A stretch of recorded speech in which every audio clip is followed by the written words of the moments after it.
Kahit walang bagyo, basta't malakas ang ulan, bumabaha sa maraming panig ng Pilipinas.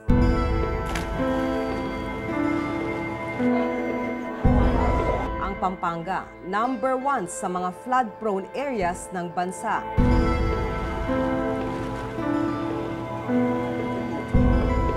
Nito lamang nakalipas na linggo, 8 sa 10 bayan ng Pampanga ang lumubog sa tubig.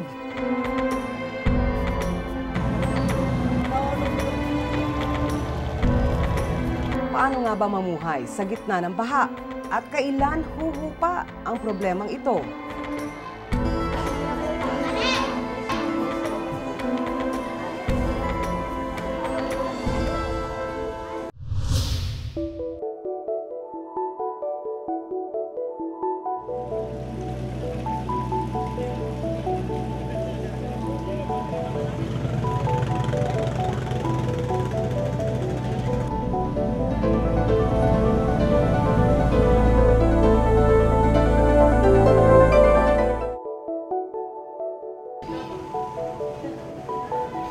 Siyempre po, malungkot po kasi imbes na po may matututunan po ako, hindi lang po ako, pati po yung mga nag-aaral dito, wala po silang natututunan kasi po nga baha po.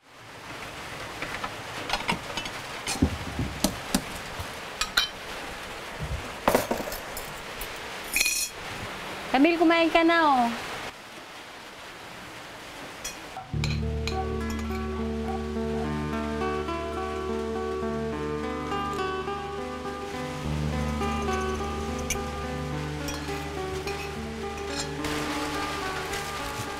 Ngayon po, pupunta po tayo sa school po namin para po gawin po namin yung paghahanda po dun sa laban po na sasalihan po ng school ko po.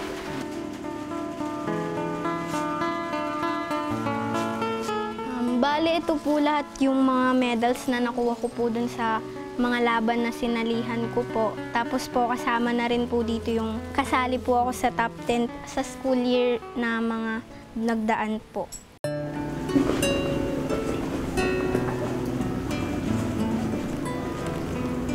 Ganito talaga dito, taon-taon bumabaha. Pinakamalaking baha yata itong habagat na ito. Hindi naman, ngayon lang namin naranasan na lumubog yung loob ng bahay namin.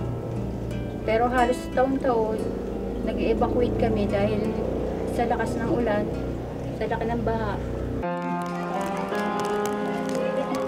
Dahil sa ulan dala ng habagat, lumubog ang halos 80% ng Pampanga.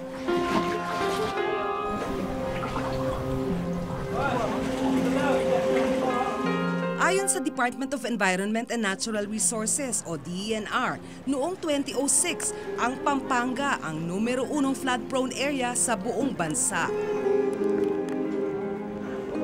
Kabilang sa mga lumubog sa baha ang bayan ng Masantol sa Pampanga.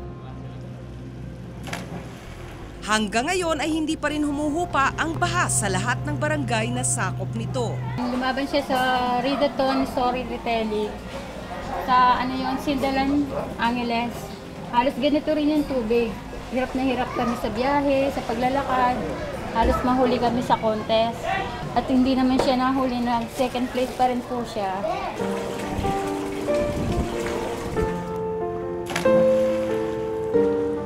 Halos 1 buwan nang suspendido ang klase sa paaralan ni Camille.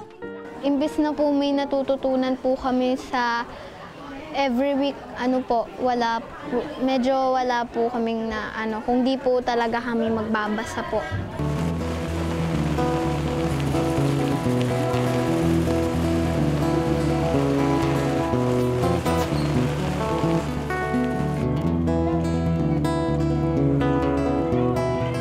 Kaakibat naman po nung hirap po, may matututunan naman po kami sa pang-araw-araw po na pagpasok. Education is the key to success.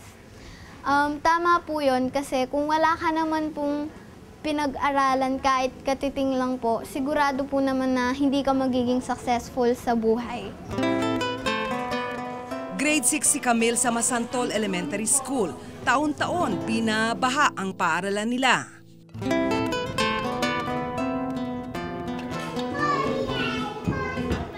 Ito po yung ating session hall.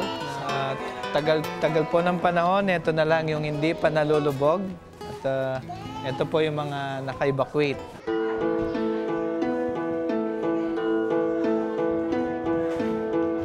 So ang epekto sa amin, una yung maantala yung klase namin at kailangan pa na magkaroon ng makeup classes like yung Saturday class. Keep the stairs free from things which should cause the fall. Sleep with the Lagi ko po sinasabi kasi sa kanila na ito lang yung pag-asa nyo. Huwag nyo nang hayaang mangyari sa inyo. Huwag nyo nang hayaang mangyari sa inyo yung hindi kayo makapagtapos kasi ito lang yung magiging way para hindi kayo makaranas ng hirap pagdating ng araw. Blank separates each atrium from the ventricle below it. What do you call that? walls po.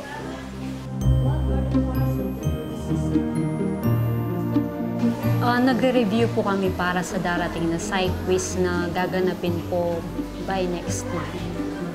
Kinakailangan niyang pumunta dito kahit malaki po yung baha para matuloy-tuloy po yung pagre-review ng bata. Messages, protect the brain or protect the spine. Siyempre, sa mga estudyante, medyo nahihirapan yung mga teachers na makapag-catch up sila. Dahil nga, pag ganitong panahon, kahit na gusto nila mag-aral, hindi sila nakakapag-aral dahil sa baha.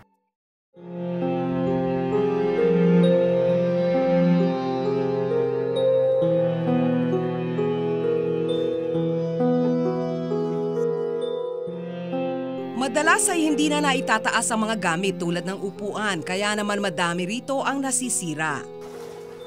Ito po, nagkatomba-tomba po yung mga desk, pero yung mga importanteng mga documents like yung mga 137, inuna pong na-save.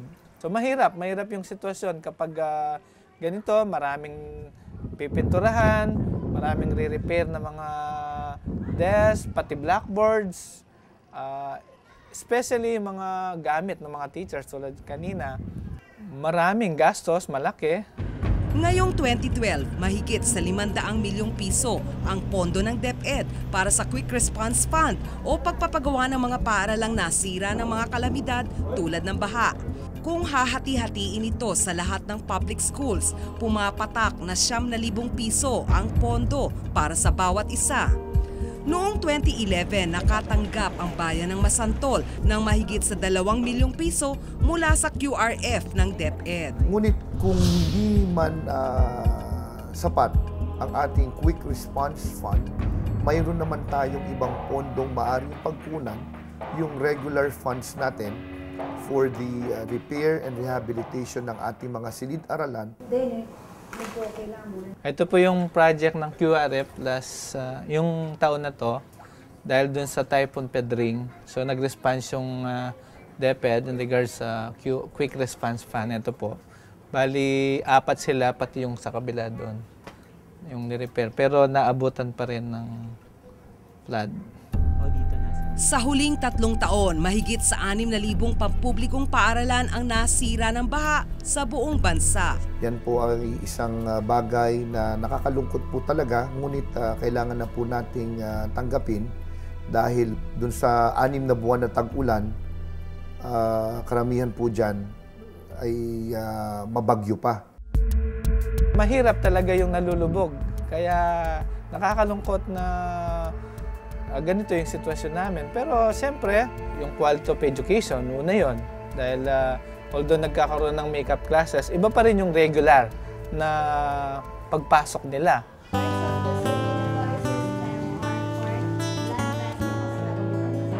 So natapos na po yung review namin ngayon. Pababalikin ko na lang po si Camille sa Monday.